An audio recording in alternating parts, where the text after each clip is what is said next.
श्री राम का सीता के प्रति संदेह, देवताओं द्वारा सीता की शुद्धि का समर्थन, श्री राम का दल बल सहित लंका से प्रस्थान एवं किष्किंधा होते हुए अयोध्या में पहुंचकर भरत से मिलना तथा राज्य पर अभिषिक्त होना। अध्याय 291। मार्कंडेय जी कहते हैं, युधिष्ठिर, इस प्रकार नीच स्वभाव वाले देवद्रोही राक्षस राज रावण का वध करके भगवान श्री राम अपने मित्रों तथा लक्ष्मण के साथ बड़े प्रसन्न हुए। दशानन के मारे जाने पर देवता था महर्षि गण जल युक्त आशीर्वाद देते हुए उन महाबाहों की पूजा एवं प्रशंसा करने लगे। स्वर्गवासी संपूर्ण देवताओं तथा गंधर्वों ने फूलों की वर्षा करते हुए उत्तम वाणी द्वारा कमलनयन भगवान श्री राम का स्तवन किया। श्री राम की भली भांति पूजा करके वे सब जैसे आए थे उसी प्रकार लौट गए। युधिष्ठिर, उस समय आकाश महान उत्सव समारोह से भरा जान पड़ता था। तत्पश्चात शत्रुओं की राजधानी पर विजय पाने वाले महायशस्वी भगवान श्री राम ने दशानन रावण का वध करने के अनंतर लंका का राज विभीषण को दे दिया। इसके बाद उत्तम बुद्धि से युक्त बूढ़े मंत्री अविंध्य सहित विभीषण भगवती सीता को आगे करके लंकापुरी से बाहर निकले। वे ककुस्थ कुलभूषण महात्मा श्री रामचंद्र जी से दीनता पूर्वक बोले, महात्मन। विभीषण बोले, महात्मन, सदाचार से सुशोभित जनक किशोरी महारानी सीता को ग्रहण कीजिए। यह सुनकर इक्ष्वाकु नंदन भगवान श्री राम ने उस उत्तम रथ से उतरकर सीता को देखा। उनके मुख पर आंसुओं की धारा बह रही थी। युधिष्ठिर, सेविका में बैठी हुई सर्वांग सुंदरी सीता दुख से दुबली हो गई थी। उनके समस्त अंगों में मैल जम गई थी। सिर के बाल आपस में चिपटकर जटा के रूप में परिणत थे और उनका वस्त्र काला पड़ गया था। श्री रामचंद्र जी के मन में संदेह हुआ कि संभव है सीता पर पुरुष के स्पर्श से अपवित्र हो गई हो। अतः उन्होंने विदेह नंदिनी सीता से स्पष्ट वचनों द्वारा कहा। राम जी बोले, विदेह कुमारी, मैंने तुम्हें रावण की कैद से छुड़ा दिया। अब तुम जाओ। मेरा जो कर्तव्य था उसे मैंने पूरा कर दिया। भद्रे, मुझ जैसे पति को पाकर तुम्हें वृद्धावस्था तक किसी राक्षस के घर में न रहना पड़े, यही सोचकर मैंने उस निशाचर का वध किया है। धर्म के सिद्धांत को जानने वाला मेरे जैसा कोई भी पुरुष दूसरे के हाथ में पड़ी हुई नारी को मुहूर्त भर के लिए भी कैसे ग्रहण कर सकता है।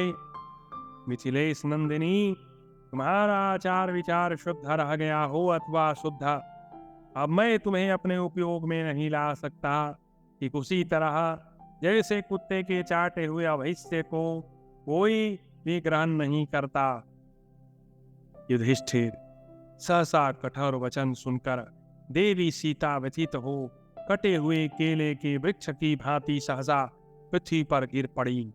जैसे श्वास लेने से दर्पण में पड़ा हुआ मुख का प्रतिबिंब मलिन हो जाता है, उसी प्रकार सीता के मुख पर उस समय जो हर्ष जनित कांति छा रही थी वह एक ही क्षण में फिर विलीन हो गई। श्री रामचंद्र जी का यह कथन सुनकर समस्त वानर तथा लक्ष्मण सब के सब मरे हुए के समान निश्चेष्ट हो गए।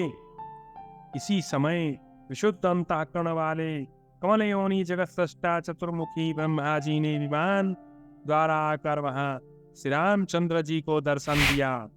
साथ ही इंद्र, अग्नि, वायु, यम, वरुण, यक्षराज, कुबेर तथा निर्मल चित्त वाले सप्तर्षि गण भी वहां गए। इनके सिवा हंसों से जुटा एक बहुमूल्य तेजस्वी विमान द्वारा दिव्य प्रकाशमय स्वरूप धारण किए स्वयं राजा दशरथ भी वहां पधारे। उस समय देवताओं और गंधर्वों से भरा हुआ वह संपूर्ण अंतरिक्ष इस प्रकार शोभा पाने लगा, मानो असंख्य तारागणों से चित्रित शरद ऋतु का आकाश हो। तब उन सब के बीच में खड़ी होकर कल्याणमयी यशस्वनी सीता ने चौड़ी छाती वाले भगवान श्री राम से इस प्रकार कहा। सीता बोली,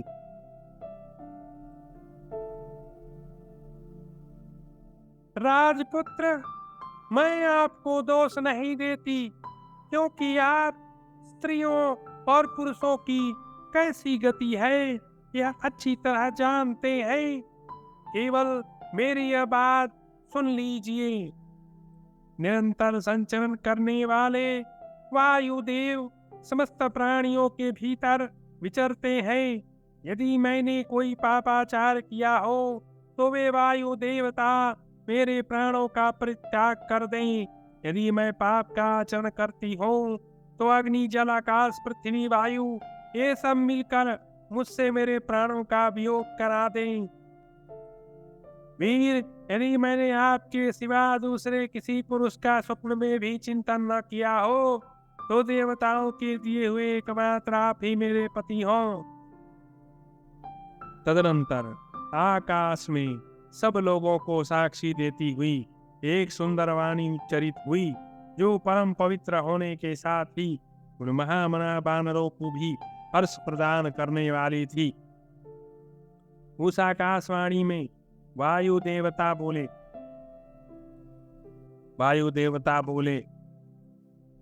रघुनंदन, मैं सदा विचरण करने वाला वायु देवता हूँ। सीता ने जो कुछ कहा है वह सत्य है। राजन, मिथिलेश कुमारी सर्वथा पाप शून्य है। आप अपनी इस पत्नी से निसंकोच होकर मिलिए। फिर अग्निदेव ने कहा,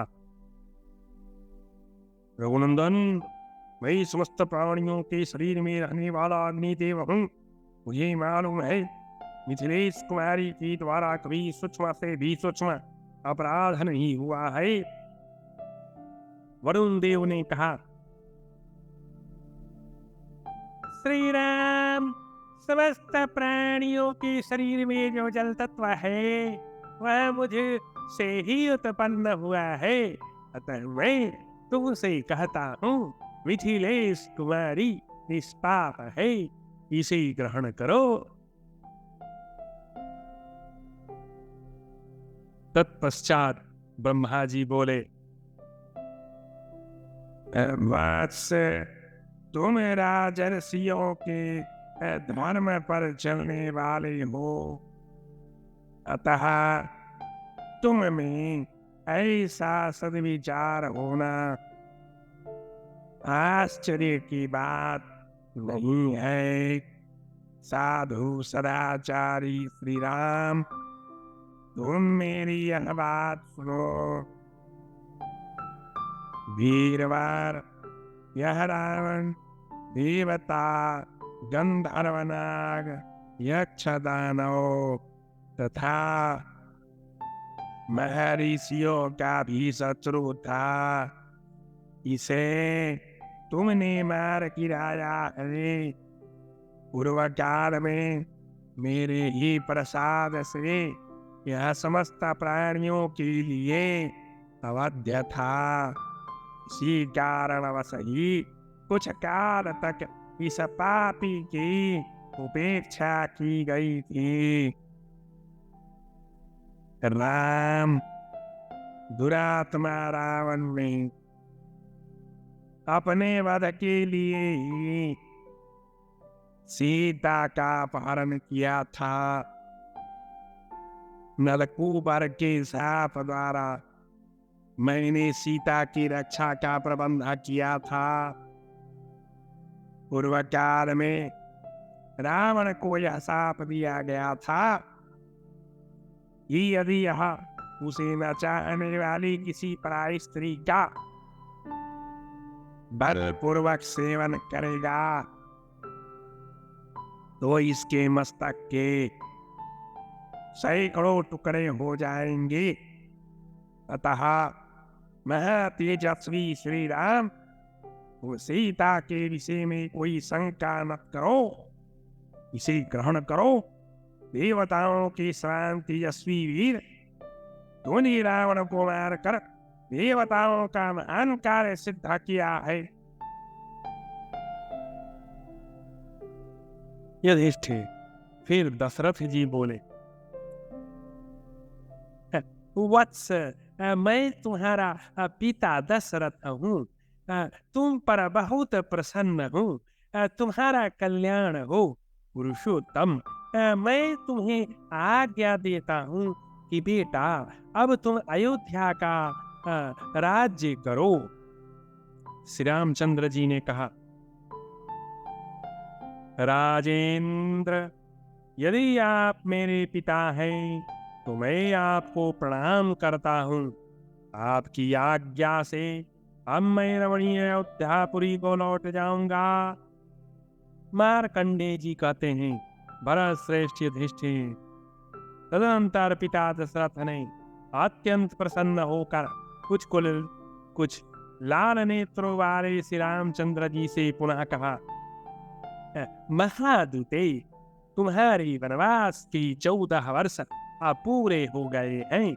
अब तुम अयोध्या जाओ और वहां का शासन अपने हाथ में लो। युधिष्ठिर तत्पश्चात श्री रामचंद्र जी ने देवताओं को नमस्कार किया, सुहृदों से अभिनंदित हो अपनी पत्नी सीता से मिले, मानो इंद्र का सची से मिलन हुआ हो। इसके बाद परंतप श्री राम ने अविंध्य को अभीष्ट वरदान दिया तथा त्रिजटा राक्षसी को धन और सम्मान से संतुष्ट किया। यह सब हो जाने पर इंद्र आदि देवताओं सहित ब्रह्मा ने भगवान राम से कहा। ब्रह्मा जी बोले, कौशल्यानंदन, कहो आज मैं तुम्हें कौन कौन सी अभीष्ट वर प्रदान करूं। तब श्री रामचंद्र जी ने उनसे ये वर मांगे, मेरी धर्म में सदा स्थिति रहे, शत्रुओं से कभी पराजय न हो तथा राक्षसों के द्वारा मारे गए वानर पुनः जीवित हो जाएं। यह सुनकर ब्रह्मा जी ने कहा, ऐसा ही हो महाराज। उनके इतना कहते ही सभी वानर चेतना प्राप्त करके जी उठे। महासौभाग्यवती सीता ने भी हनुमान जी को वर दिया। सीता जी बोली, पुत्र, जब तक इस धरातल पर भगवान श्री राम की कीर्ति बनी रहेगी तब तक तुम्हारा जीवन स्थिर रहेगा। पिंगल में हनुमान, मेरी कृपा से तुम्हें सदा ही दिव्य भोग प्राप्त होते रहेंगे।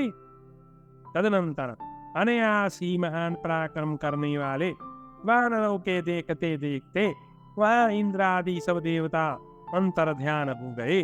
श्री रामचंद्र जी को जनकनंदनी सीता के साथ विराजमान देख इंद्र सारथी मातली को बड़ी प्रसन्नता हुई। उसने सब सुहृदों के बीच में इस प्रकार कहा। मातली बोला,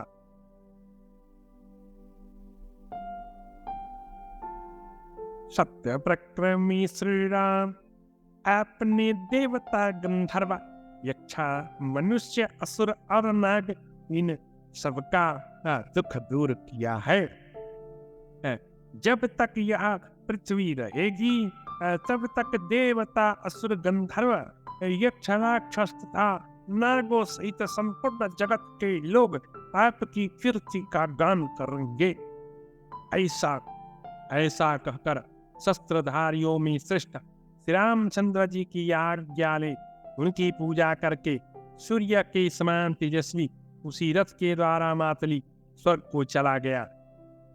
तदनंतर जितेंद्रिय भगवान श्री राम ने लंकापुरी की सुरक्षा का प्रबंध करके लक्ष्मण, सुग्रीव आदि श्रेष्ठ वानरों, विभीषण तथा प्रधान सचिवों के साथ सीता को आगे करके इच्छा अनुसार चलने वाली आकाशचारी शोभाशाली पुष्पक विमान पर आरूढ़ हो उसी के द्वारा पूर्वोक्त सेतु मार्ग से ऊपर ही ऊपर पुनः मकरारे समुद्र को पार किया। समुद्र के इस पार आकर धर्मात्मा श्री राम ने पहले जहाँ शयन किया था उसी स्थान पर संपूर्ण वानरों के साथ विश्राम किया। फिर रघुनाथ जी ने यथा समय सबको अपने पास बुलाकर सबका यथा योग्य आदर सत्कार किया तथा रत्नों की भेंट से संतुष्ट करके सभी वानरों रीछों को विदा कर दिया। जब वे रीछ श्रेष्ठ वानर और लंगूर चले गए तब सुग्रीव सहित श्री राम ने पुनः किष्किंधापुरी को प्रस्थान किया। विभीषण और सुग्रीव के साथ पुष्पक विमान द्वारा विदेह कुमारी सीता को वन की शोभा दिखाते हुए योद्धाओं में श्रेष्ठ श्री रामचंद्र जी ने किष्किंधा में पहुंचकर अंगद को, जिन्होंने लंका के युद्ध में महान पराक्रम दिखाया था, युवराज के पद पर अभिषिक्त कर दिया। युधिष्ठिर। इसके बाद लक्ष्मण था सुग्रीव आदि के साथ रामचंद्र जी जिस मार्ग से आए थे उसी के द्वारा अपनी राजधानी अयोध्या को प्रस्थित हुए। तत्पश्चात अयोध्यापुरी के निकट पहुंचकर राष्ट्रपति श्री राम ने हनुमान जी को दूत बनाकर भरत के पास भेजा। जब वायुपुत्र हनुमान जी भरत जी की सारी चेष्टाओं को लक्ष्य करके उन्हें श्री रामचंद्र जी के पुनरागमन का प्रिय समाचार सुनाकर लौट आए, तब श्री रामचंद्र जी नंदीग्राम आए। वहां आकर श्री राम ने देखा भरत चीर वस्त्र पहने हुए हैं, उनका शरीर मैल से भरा है और वे मेरी चरण पादुकाएं आगे रखकर उस आसन पर बैठे हैं। युधिष्ठिर। लक्ष्मण सहित पराक्रमी श्री रामचंद्र जी भरत शत्रुघ्न से मिलकर बहुत प्रसन्न हुए। फिर भरत जी ने बड़ी प्रसन्नता के साथ अयोध्या पधारे हुए भगवान श्री राम को अपने पास धरोहर के रूप में रखा हुआ अयोध्या का राज्य अत्यंत सत्कार पूर्वक लौटा दिया। तत्पश्चात विष्णु देवता संबंधी श्रवण नक्षत्र का पुण्य दिवस आने पर वशिष्ठ वामदेव दोनों ऋषियों ने मिलकर सूर्य शिरोमणि भगवान राम का राज्याभिषेक कर दिया। राज्याभिषेक का कार्य संपन्न हो जाने पर श्री रामचंद्र जी ने सुहृदों सहित सुग्रीव को था पुलत्सकुल नंदन विभीषण को अपने अपने घर लौटने की आज्ञा दी। श्री राम ने भांत भांत के भोग अर्पित करके उन दोनों का सत्कार किया। इससे वे बड़े प्रसन्न और आनंदमग्न हो गए।